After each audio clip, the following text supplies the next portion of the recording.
না ফেরার দেশে পাড়ি জমিয়েছেন ঢাকাই সিনেমার প্রবীণ অভিনেতা রঙিন নবাব খ্যাত প্রবীর মিত্র। খ্যাতিমান অভিনেতার জানাজা এবং দাফনের খবরে সিনেমা প্রেমীদের অনেকেই বিস্মিত, কারণ হিন্দু ধর্মে জন্ম নেওয়া ব্যক্তির দাফন কেন ইসলাম রীতিতে হচ্ছে তা নিয়ে প্রশ্ন অনেকেরই। তবে তারা জানেন না যে বিয়ের সময়ই ইসলাম ধর্ম গ্রহণ করেছিলেন প্রবীর মিত্র। নিজের নাম রেখেছিলেন ইমাম হাসান।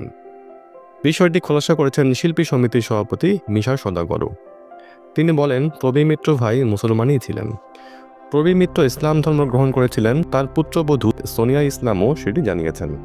তিনি জানান, রোববার রাতে গোসল শেষে ট্রিজার গাড়িতে প্রবীর মিত্রের লাশ ধানমন্ডির বাসায় রাখা হয়। সোমবার জোহরের নামাজের পর এফডিসিতে প্রথম জানাজা হয়। এরপর চ্যানেল আইয়ে দ্বিতীয় জানাজা শেষে তাকে আজিমপুর কবরস্থানে দাফন করা হয়। এর আগে এক সাক্ষাৎকারে ইসলাম ধর্ম গ্রহণ করেছিলেন বলে জানিয়েছিলেন প্রবীর মিত্র নিজেই। সেই সাক্ষাৎকারে প্রবীর মিত্রকে বলতে শোনা যায়, আমি তো কনভার্ট হয়েই ওকে, অর্থাৎ তার স্ত্রীকে বিয়ে করেছিলাম। তখন মুসলমান হয়েছিলাম, তখন প্রয়োজন হয়েছিল মুসলমান হওয়া এবং এখনও সেই ধর্মেই আছি।